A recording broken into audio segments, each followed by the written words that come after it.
climate landscape has seen a drastic change in the last few years with increase in extreme climate events like heatwave and erratic rainfall.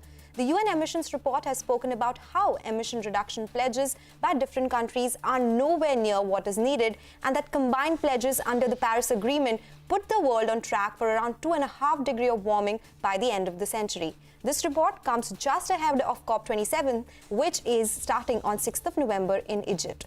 On the show today, we'll discuss the expectations and the focus of the summit as well. Will it be climate finance? Will it be loss and damage? And what about targets of the Indian government?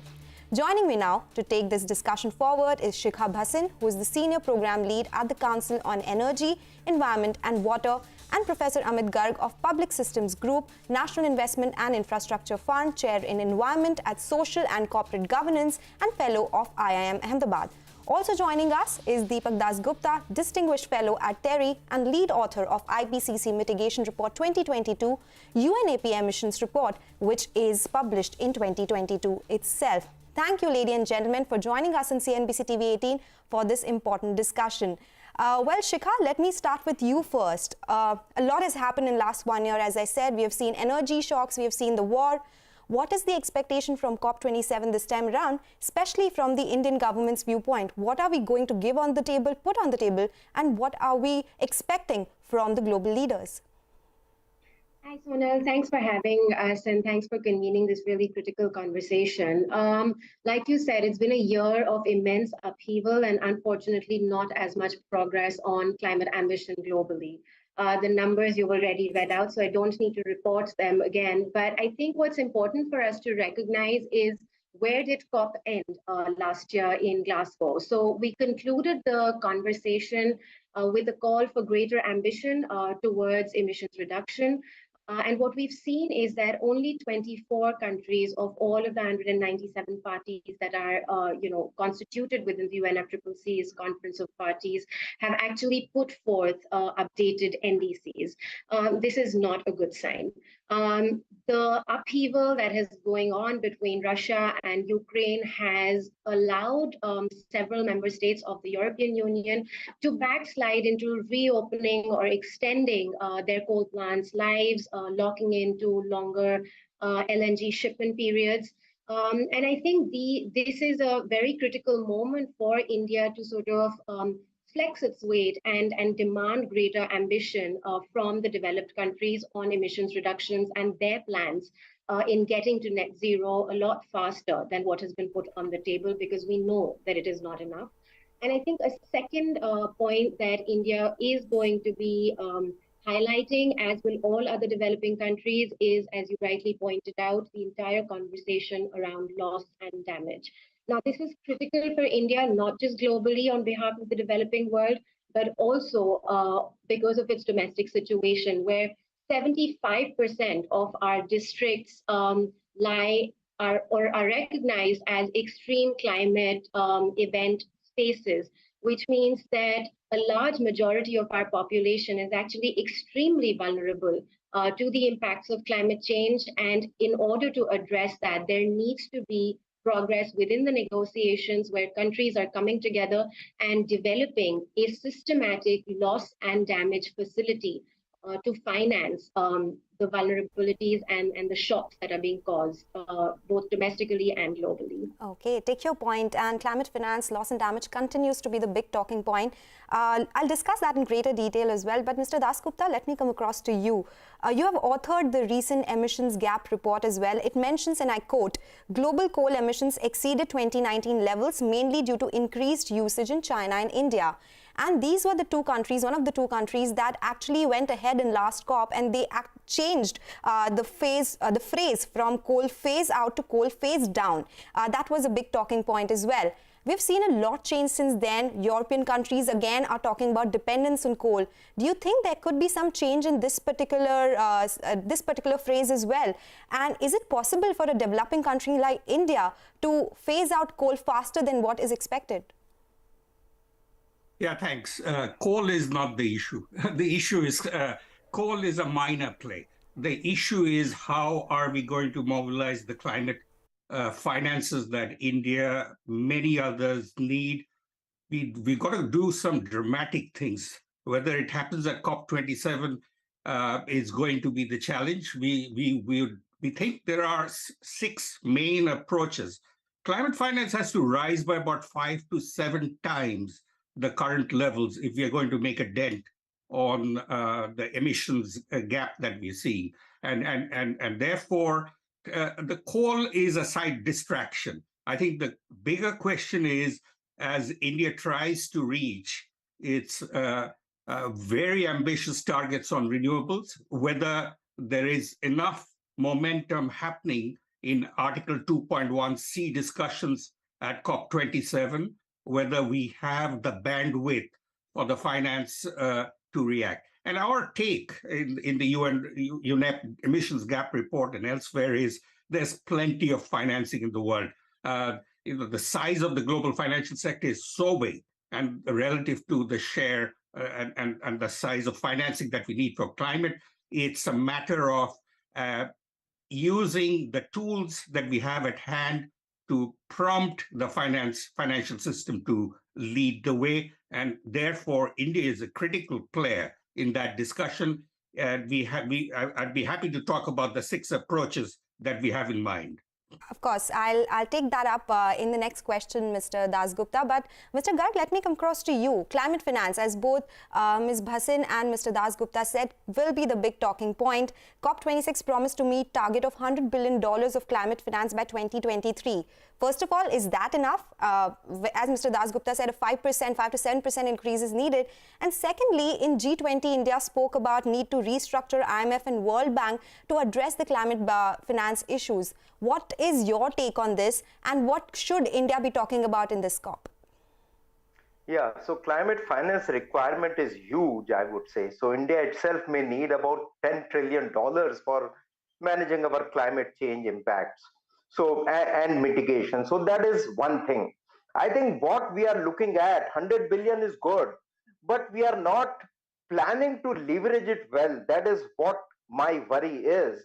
We are not creating low-cost financing solutions which are possible to be done. These are known to the world.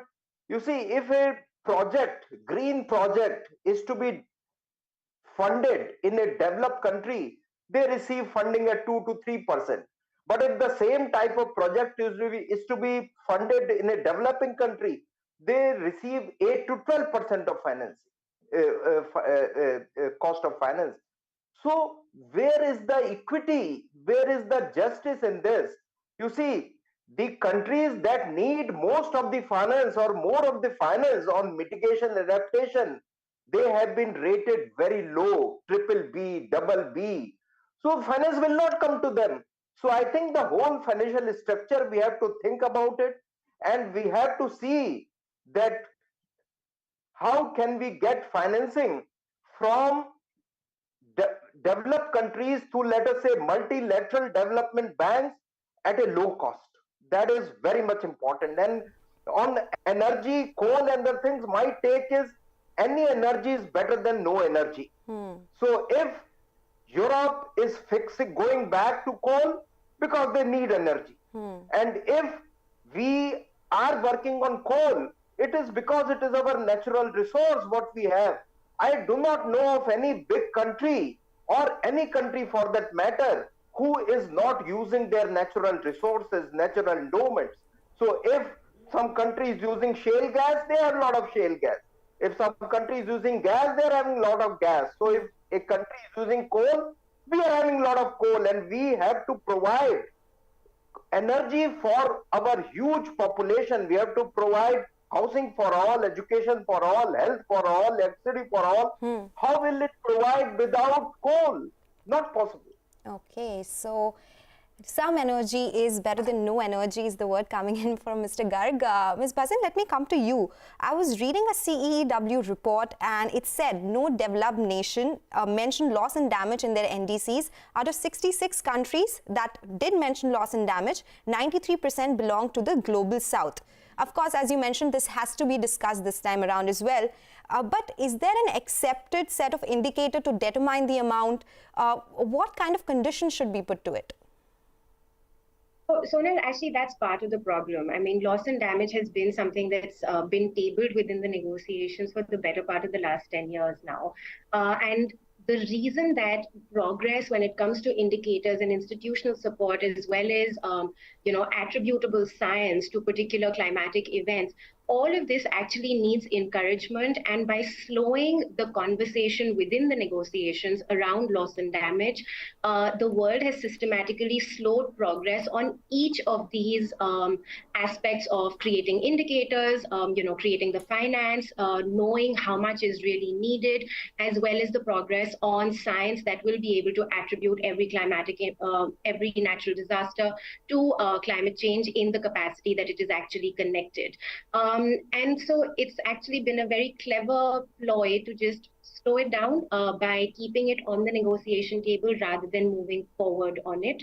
But as the study that you have just alluded to highlights, the other part of the problem here is that because it is only a developing country problem that is being put forth by the Global South, it's also recognizing that the capacity constraints to be able to arrive at those data points, to be able to arrive at that science, to be able to arrive and say that, look, this is the amount of money that we need, this is how much it is costing us. All of that gets slowed because it is primarily in the interest of the developing economies, and equity is not really the norm that we're seeing being followed within the climate negotiations today. Okay, so lack of regulation and higher cost of funding are the two things that you mentioned, Mr. Garg and Ms. Bhasin, that is. Mr. Dasgupta, let me take that to you. What do you think? You said, yes, there is enough capital, but distribution has been an issue. What, according to you, have been the issues? And the 6 points that you mentioned, which one do you think takes the, which will take precedence over others, and which should be actually done right away in COP27 itself? Yeah, there are 2-3 things that's got to happen. One is simply, we got to get much more practical, tangible, and strategic. And that's not just us, we in India, but globally we need to think much more strategically. Finance is not something simply because you ask for it, it comes. You've got to move on several levers at critical points of time to make it happen. And we know we can make it happen. It's a question of the tactics and the question of how much partnerships work. And it's a global financial system we are after. So there are 6 things that's very critical.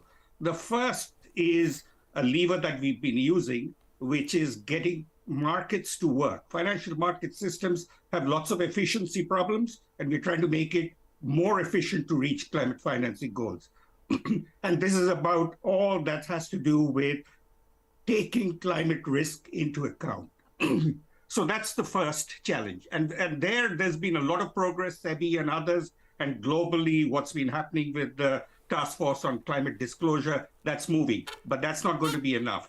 The second thing that we've got to work is start thinking about carbon prices, because governments around the world need resources in order to be able to work with climate. And there are ways in which you can structure that carbon financing, much minimum floors. You make it much higher floors possible in countries that can afford that, and lower. So kind of graded ways, but you need it because you need to give a signal and you need to get the public resources. Okay.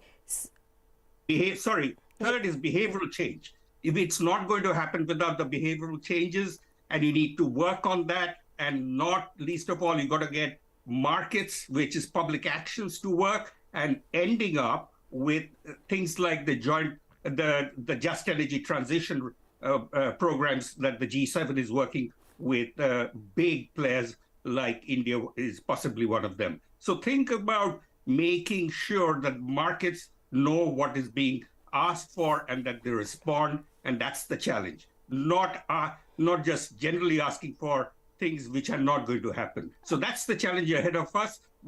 COP27 is going to be a start of a process. It's not going to end with agreements on any one thing that's going to deliver the goods. Thank you. Mr. Dasgupta, but you spoke about carbon pricing. Recently, the government did come out with some draft rules. Do you think that is something that will at least start the solution of the problem? I think it's got to be a mutually agreed. It's got to be something that's going to have to have discussions. It's not going to be one country doing it. It's got to be a fairly graded, carefully done amongst, and it's only one of 6. So we got to get a kind of agreement that we mean business. We need to change climate finances, and that's only going to be one tool. Minimum carbon prices is something that's there. Government will be negotiating and discussing this amongst many other options at COP27 and beyond. Okay, all right. We'll continue this discussion, but please don't go anywhere. For now, we'll take a short break and the discussion continues on the other side.